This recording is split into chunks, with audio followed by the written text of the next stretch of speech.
Alright, so we are at Monday, week 2, April 1997, 2 weeks after WrestleMania. I think we are 2 weeks away from Backlash, or maybe a week. Meaning two like episodes of Raw, or one. I'm not really sure if I remember. But, so last week we saw Brian Pillman get taken out by the Hart Foundation after he declined an invitation. Then LOD challenged British Bulldog Owen Hart, the Stampeders, to a tag title match. The Rock became The Rock and explained why he turned on Rikishi and Yokozuna. Ken Shamrock defeated William Regal by DQ and Triple H attacked him. Mankind and Jake the Snake challenged, which was accepted by The Undertaker.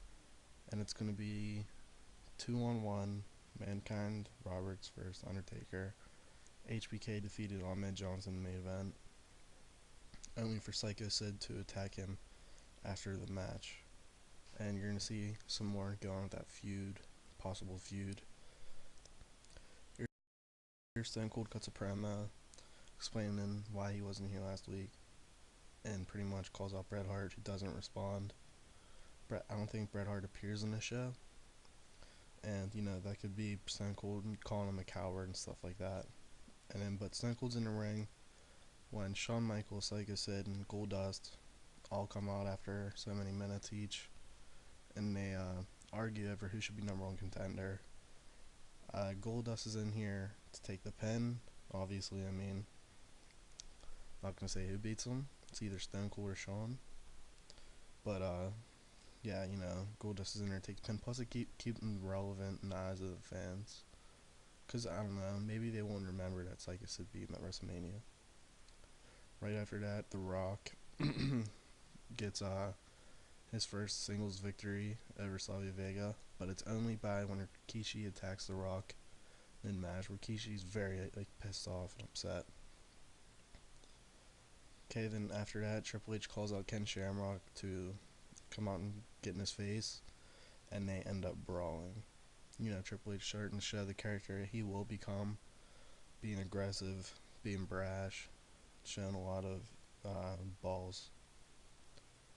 Okay, after that, we get Stampeders picking up the victory over Wildman Mark Mero and Mike Barton. This is done just to remind the fans of how good Stampeders are in the ring, and then that sets up them accepting the LOD Legion of Doom challenge.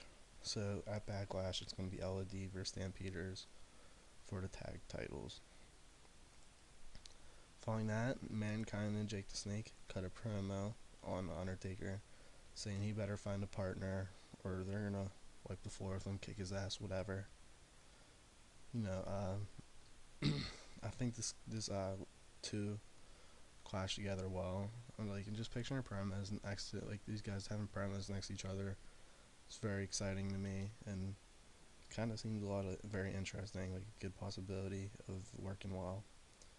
Following that, we get in the main event where Stone Cold Steve Austin probably picks up his biggest victory to date over Shawn Michaels, I guess, in Goldust.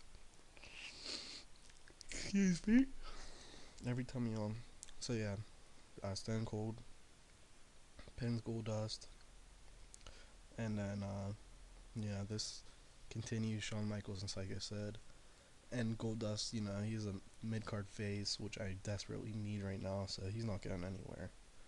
And then that ends this episode of Raw. Once again, segments 3, 4, 5, slowing it down. But it is what it is. Very good show, I think. The Rock and Savio Vega. I was hoping more from that.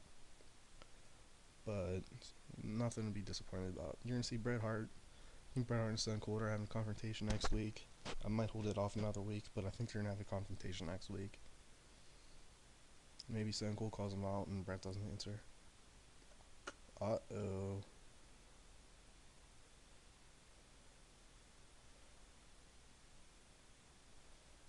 Okay, he's working through it, but what does that mean? Alright, whatever. Nitro, I think they beat us. Barely. With Rick Steiner defeating Hogan in the main event, that wouldn't happen. No Vader? I don't see any Vader. Nope, I do not. They didn't use Vader after they signed him to 40,000 or like a I don't know a lot of money guarantee. A whole bunch of ego, like a whole bunch of stuff, everything you can think of. So that's it for this episode. Tell me you thought of the episode of Raw. Tell me you thought about WCW using Vader so far. He really hasn't done much. He's not in the storyline that I know of. He hasn't won a title very poorly so far. Thank you for watching.